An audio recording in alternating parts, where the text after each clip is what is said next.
The Tampa Bay Lightning begin a road trip with their third and final game against the Carolina Hurricanes this season. Can they complete the sweep?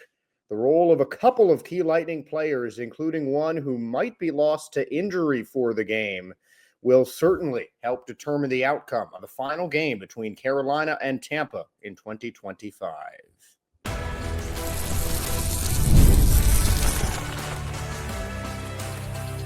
You're Locked On Lightning, your daily podcast on the Tampa Bay Lightning, part of the Locked On Podcast Network, your team every day. Josh Sperber here to welcome you into another episode of Locked On Lightning and thanking all of you for making Locked On Lightning your first listen every day. We're part of the Locked On Podcast Network, your team every day. And if your team is the Tampa Bay Lightning, then this is the show for you. And we will start today's show with a little bit of a preview for the third and final time this season. The Tampa Bay Lightning and Carolina Hurricanes will face off, this time in Carolina, for the second time this season. First time since the season opening game. Jake Guentzel playing against his former team. Got 2 assists on 2 Nikita Kucherov empty netters that helped the Lightning seal it 4-1 in the victory. Then in the second game between the two teams at Amalie Arena, one of the most exciting finishes of the season, a last-minute goal from Braden Point helped the Lightning overtake Carolina and win 3-2 back at Amalie Arena 2 months ago on January 7th. And now on Tuesday, March 11th, Lightning Hurricanes for the final time in 2024 and 2025 in the regular season. And the first thing that jumps out is the fact that right now these are maybe 2 of the hottest teams in the NHL. I think it's easier to overlook the Lightning on that list because of just how they played against Boston and even against Buffalo. John Cooper mentioned that the team just wasn't ready to come out and play those last 2 games.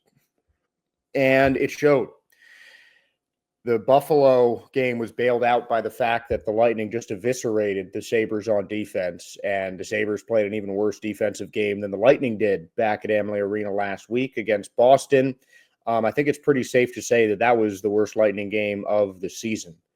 Both of those games, Victor Hedman's status was in jeopardy. He left early against Buffalo and did not play against Boston. He did skate during warmups, but did not play against Boston. John Cooper had very little to say about Victor Hedman's status, just said that hopefully he will be back against the Carolina Hurricanes. And of course, I think that is something that the Lightning need, or someone the Lightning need. We'll talk about that a little bit more in the third segment about some of the other defensive players for the Lightning who can step up. But Tampa, they play 7 defensemen regularly. So it's not like they're playing someone out of the lineup or they're calling up someone for the first time from the crunch who's trying to step into maybe the biggest shoes to fill or the biggest skates to fill of any player on this Lightning team, and their captain and their leading defenseman in Victor Hedman. I mean, he leads the Lightning in shifts, time on ice. I mean, he is just an absolute workhorse for Tampa Bay, and it's shown how much he has been missed over these last 2 games defensively, with the Lightning letting up 9 goals since Victor Hedman has been forced to come off the ice. And obviously his role with the Lightning is not easily replicated, but they'll have to have some of their other defensemen step up. And of course, that's something that we'll talk about a little bit later. But I mean, the Lightning have matched up well against Carolina before, and I think they match up really well against them now, particularly on the power play. Usually the Lightning stand with a pretty big advantage over teams that the power play percentages are as different as they are, with the Lightning almost 10% higher, a little over 7.5% higher than the Carolina Hurricanes in terms of power play percentage. But Carolina also has the second best penalty kill percentage in the entire league. They're not showing too many ill effects of the Mikko Rantanen trade madness. And the Hurricanes have played just one more game than the Lightning over the course of the season, with just one more win. That's gotten them to 80 points, which is where the Lightning look to get, with hopefully a win over the Hurricanes on Tuesday night. They still trail the Maple Leafs with a game in hand. They are 3 points back of Toronto and 5 points back of Florida. They'll make that game up against Carolina tonight. Meanwhile, the Hurricanes are sitting in a comfortable second place behind the Washington Capitals at 80 points, 38-22-4 to the Lightning's 37-22-4, with the Hurricanes boasting a 25-7-1 home record, which is also the best in the NHL.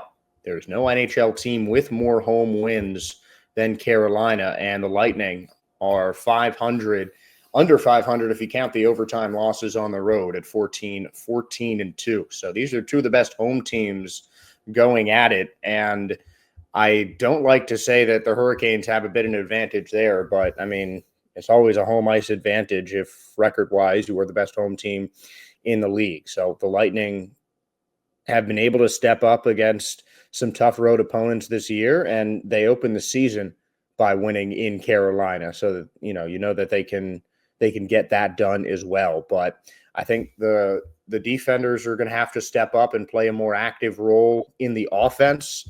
I think it'll definitely be a good time to get some of the new guys involved, and we might see some line changes as well. Oliver Bjorkstrand was being moved around, playing on the second power play line and also on line 2. So he is likely tonight to play with Brandon Hagel and Anthony Cirelli for the first time. And I think that could be an interesting move. I think it's always important to just play out in different places, these guys who you get via trades or, new players who you sign in free agency or whatever, any new acquisition that is going to be on the team for a while, you want to move them around and mix them up, see where they best fit. And over the course of the year, John Cooper has mentioned needing some right-handed shots, not trying to get an all lefty line. It was usually the case on line 2. Nick Paul, a frequent player on that line, playing on that right wing side, as is Connor Geekie, both of them lefties.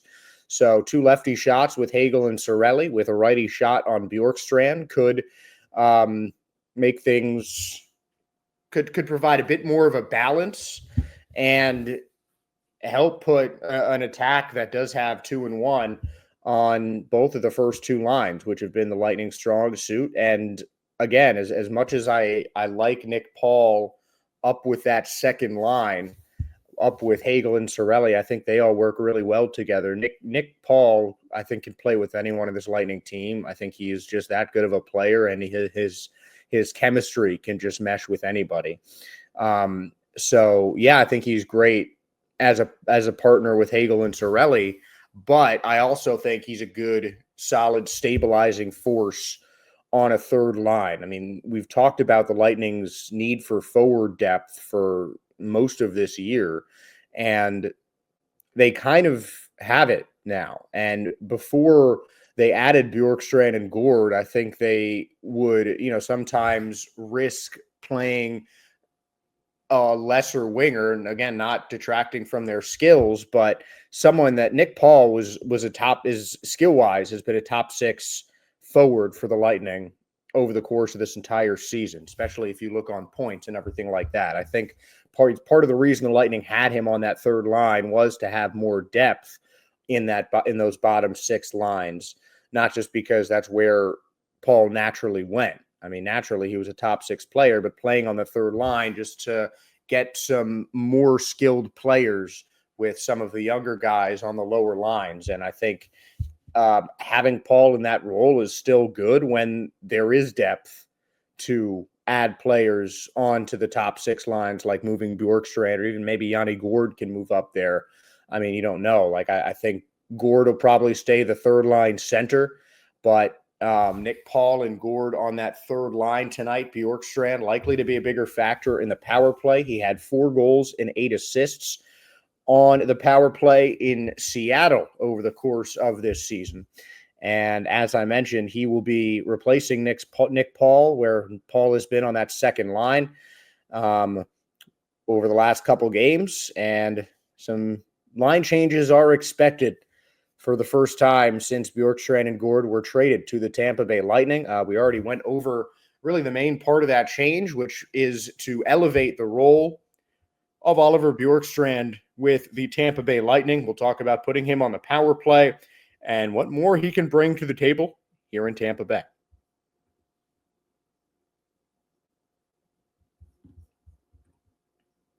Looking to optimize your nutrition this year? Factor makes eating well easy with chef-prepared, dietitian-approved meals that are fresh, never frozen, and ready to heat and eat in just 2 minutes.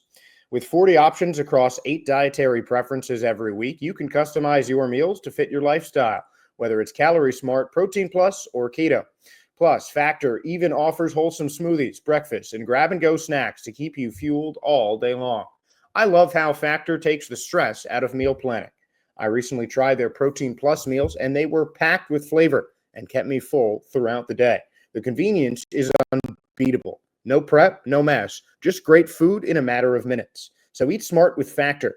Get started at factormeals.com/LockedOnNHL50 off and use the code LockedOnNHL50 off to get 50% off your first box plus free shipping. That's code LockedOnNHL50 off. That's code LockedOnNHL50 OFF at factormeals.com/LockedOnNHL50 off to get 50% off plus free shipping on your first box of Factor meals. So, game number 3 after the Yanni Gourde and Oliver Bjorkstrand trade. And many can argue that Ollie Bjorkstrand was the main prize in that deal for the Tampa Bay Lightning.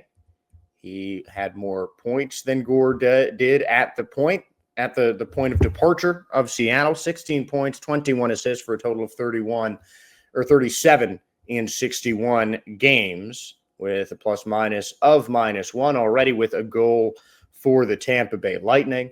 Had not been on the power play units in the past couple games, and as I mentioned earlier, Bjorkstrand will be a fixture on the Lightning power play unit at the very least for this game against Carolina. I think this is somewhat of an audition for him. It's hard to say that that's the case considering he's already played a couple games with the Lightning, but as John Cooper said in practice yesterday, when you get new guys, you just kind of have to try them out and see where they fit.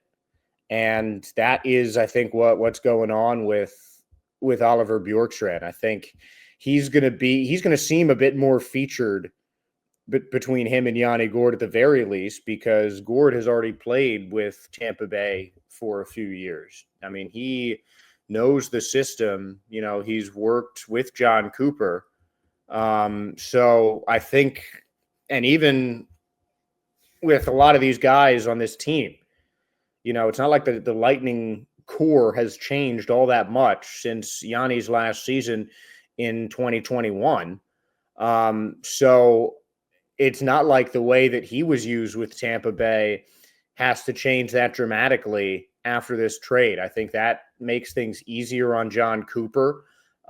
Just getting a guy in a trade that you're going to have to reorganize the rotations afterward, but it makes it a bit easier with a guy like Yanni Gourde, where you know where he's going to go anyway. Bjorkstrand, I think, can fit in a lot of different ways for Tampa Bay. I think that skill-wise, definitely, I definitely like the idea of him on that second or third line. I think it's the second or third line as the right wing, I think, for Bjorkstrand is the best fit.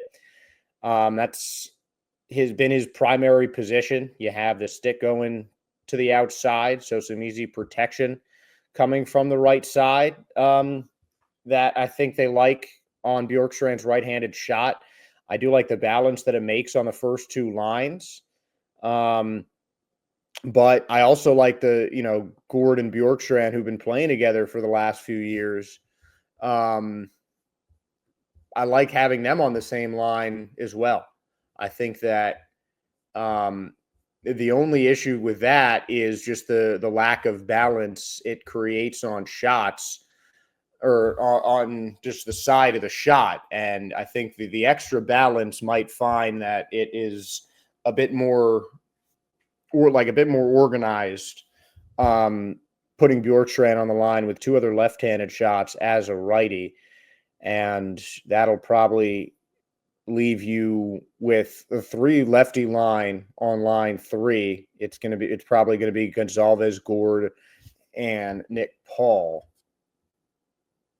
That was the lines from Monday practice, and then the same line four of Girgensons, Glendening, and Chafee.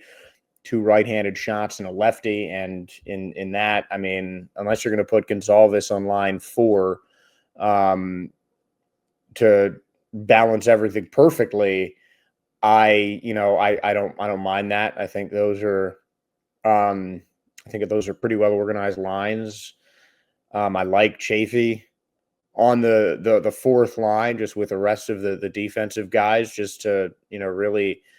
I think that line can really frustrate opponents, that fourth Lightning line. And I like Gage Gonzalez with a bunch of veterans. Bjorkstrand, I think, is certainly a guy he's been around on a couple of teams before. He didn't start his career on the Kraken. He began with the Columbus Blue Jackets until 2022. And now the last 3 years with the Kraken, he has produced 20-goal seasons for the Lightning. He's definitely the big goal scorer from that deal. And I think that getting him to a position on the ice where he can be featured as a goal scorer is certainly going to be beneficial for the Lightning, and putting anyone with Hagel and Cirelli, I think, is going to bump up their stock a little bit for sure. And that's definitely the case with Bjorkstrand. I think he can be open for a lot of shots. And then that third line looks really solid. You got Gonzalez with a couple of veterans to help show him the ropes, and Yanni Gord and Nick Paul are two guys who have been around here for a while. And it just makes for a really solid third line. And, the whole season we've been talking about the Lightning needing to make this trade. And, I didn't expect the Lightning to get two players, to get two forwards in one deal, and turning Michael Eyssimont, a couple of draft picks, into a 20-goal scorer and a franchise fan favorite was certainly a great move for the Lightning. I think that it might not be the flashiest trade of the deadline, but it is definitely one of the better deals that was made over the course of the NHL trade deadline, and it could help reshape some of the power in the Atlantic Division. I think that if the Lightning can get back healthy, they can really make a strong push for first place, because before Bjorkstrand and Gord got there, the Lightning were scorching hot, knocking on the door of first place in that Atlantic Division. And they've got two of the best teams in the league ahead of them, and that's certainly a tough challenge. It's always difficult when you have those teams ahead of you in the division, but the Lightning are proving that it's not just the Panthers and the Maple Leafs fighting for the top. The Lightning are in that conversation as well. They might be on the outside right now. It might be more of a two-horse race, but the Bolts are certainly in it. And I think that Bjorkstrand and Yanni Gord are two players that can play a big role in that. And I think Bjorkstrand, of the two newly added trade pieces, I think Bjorkstrand is the player who can really make a big impact. I mean, he is a solid goal scorer, and putting him on a line with two players that work really well together, and that both pass the puck well, that both move the puck well, that both handle the puck well, that can free up Bjorkstrand for a lot of opportunities. And so that's what the Lightning are going to try and do. They're going to try to put him on the power play, and they're going to try and get Bjorkstrand as many chances as he can on that second line with Hagel and Cirelli. So that's something that we're going to watch very closely as the Lightning get ready to take on the Carolina Hurricanes. But the biggest piece of news that I know I am, and I'm sure many other Lightning fans are hanging on right now, is the status of Victor Hedman. As I mentioned earlier, he is uncertain for the game against the Carolina Hurricanes. And the Lightning certainly showed that they needed him after the loss against Boston. Lightning do have three other defenders that that we're going to talk about in this next segment that need to step up big if Victor Hedman is forced to miss a second consecutive game.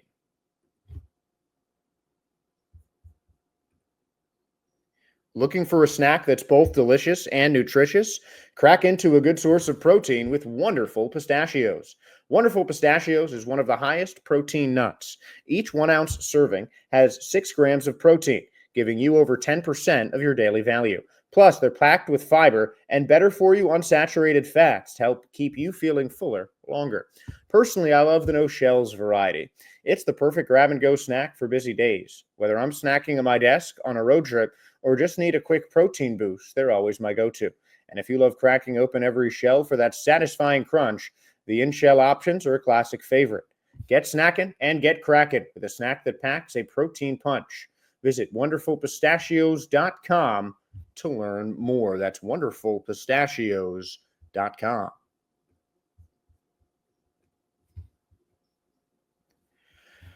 Well, Victor Hedman is probably a name you've heard a whole lot this week. Was forced to miss most of the game against the Bruins after 3 shifts and about 10 minutes of play in the opening period.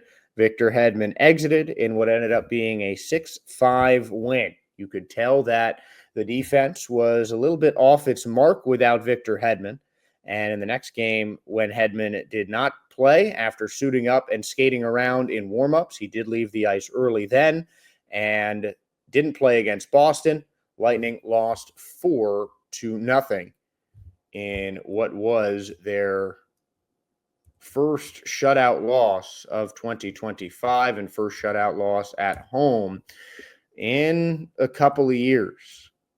Now the Lightning are set to play the Hurricanes again, looking for the sweep with Victor Hedman hopeful. And we'll take a look at some other Lightning defensemen who will need to step up if Hedman is unable to go. And I think for me, the first is going to be J.J. Moser. Lightning made that trade for Moser at the beginning of the season to take over from Mikhail Sergachev. Maybe a cost-cutting move, definitely to help the Lightning get some youth in their offense, and bringing Connor Geekie over here. He's now starting with the Syracuse Crunch. It also brought J.J. Moser, who had averaged about 20 minutes of ice time over his first 3 seasons with the Arizona Coyotes, playing 80 games or more in each of the past 2 seasons in Arizona. And now joining the Lightning, he was looking like a bona fide first-line defenseman before the injury and has looked solid since coming back. But I think there might have been some questions raised about his play without Hedman. But again, I don't think that was just on him. I think just as a team, that was sloppy hockey that you saw on Saturday against Boston. But I think I don't know if the team is exactly going to be looking to J.J. Moser. He's not one of the elder statesmen on defense, but he's still a first-line defenseman. He is still slated to play the most shifts among Lightning defensemen, likely to be paired with Darren Radish on that Lightning first line. Though Hedman was skating with Moser in practice, obviously that would make all of this moot if Hedman does play, but that's kind of the point, isn't it? But I think J.J. Moser is someone who, if he could have, even if it's just a good individual performance, but I think he just needs to take a leadership role. Anytime you push for a guy in a trade, anytime you kind of sign a guy to take somewhat of a step up from the role that he had, I think, you expect a lot from that player. And I think for the most part, Moser has delivered. He's been a solid defenseman, but I think he just needs like a signature game, just one of those kind of games where he can just take over. And if he can do that without Victor Hedman on the ice, then that could really make a turn for the Tampa Bay Lightning. But I think that Moser is definitely someone who, really should step up and, show off why he's been on that first line of defense since he joined the Tampa Bay Lightning. And Darren Radish has been plugged in certain situations on first line. He'd likely play left defense again, as he did against Boston with J.J. Moser if Victor Hedman's unable to go. And obviously in that role, he'll have to step up for Hedman again, as he did, as he stepped up for Moser with Victor Hedman while JJ was injured for those 2 months between December and the Four Nations break. And Darren Radish, I think, is just based on style of play, maybe the closest the Lightning have to another Victor Hedman on defense, as Radish is maybe the second best among Lightning defensemen in terms of converting defense to offense for the Tampa Bay Lightning. After playing his first full season last year, Radish is already set for career highs in goals and assists. He has 4 goals and 24 assists through 55 games after 6 and 27 and 82 last season. So Radish is just continuing to cement himself as a solid NHL defenseman. And you always love seeing undrafted free agents really establish themselves in this league. And Radish certainly has done that. He might not be an elite defenseman, but he's certainly someone that can be a top 4 defenseman on just about any team in the NHL. And another game of stepping up into the first line with Victor Hedman, if he's forced to miss the game against Carolina, then that would just further cement what he has done this season. And Nick Perbix is, I think, playing for a roster spot right now as well. That is, he is maybe the most important step up for any Lightning player on defense right now this season. Not just for the fact that he'd probably be the guy to be scratched if Hedman's healthy. Perbix was not playing on a defensive line on Monday. The practice lines before the Bolts left for Carolina on defense were Hedman and Moser at 1, McDonough and Cernak obviously at 2, Lilleberg and Radish at number 3. So Perbix was not on a practice line. So it appears he'd be scratched if Hedman can go. But obviously, if Hedman can't go, then he'll have to prove why he deserves to be in the lineup more. And Perbix has been solid for Tampa Bay, +4 in 55 games with 4 goals and 10 assists, averaging 15 minutes of ice time this season. But as I said, he's playing for a roster spot right now. Perbix is on an expiring contract, and the Lightning have already used 3 different defensemen from Syracuse over the course of this season. And Perbix isn't, he's not old. He'll be 27 by next season, but I just don't know if he's established himself with a big enough role with the Tampa Bay Lightning that's going to be immune to some of the young talent that's coming up through the pipeline. So, even if the Lightning re-sign Nick Perbix, there is a chance he loses his NHL job to maybe a Max Crozier or a Declan Carlisle next season. I mean, that's a definite possibility.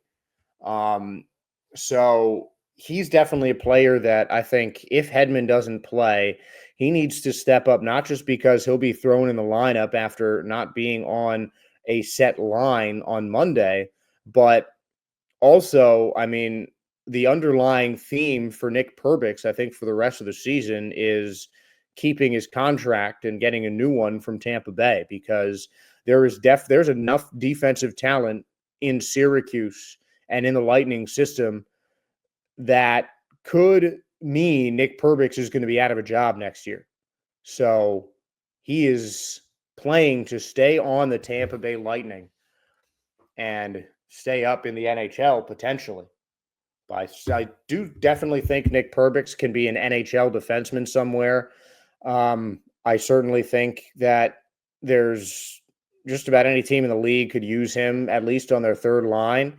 But, the NHL is a business, and sometimes you want to go a little bit younger. You want to give a new guy a shot. And, maybe if Crozier has a really good camp next year, that could mean the end of Perbix or Carlisle or Santini or anyone. So that's something that Perbix is going to have to watch out for. But hopefully, Victor Hedman will be back in the Tampa Bay Lightning lineup on Tuesday's game against Carolina. And that is what I'll be thinking about until game time. I'll try to give you updates during that contest as much as we can. But until then, I'm Josh Sperber, thanking all of you for making Locked On Lightning your first listen every day. And now for your second listen, make sure to check out the Locked On NHL podcast. It brings you the daily league-wide stories that matter with the local coverage that you love from Locked On. Find Locked On NHL on YouTube or wherever you listen to podcasts. And on YouTube or wherever you listen to podcasts, please give us a like, a follow, and a subscribe. We do the show for you guys, so we appreciate the support. Thank you so much for tuning in once again. Go Bolts, and have a great week.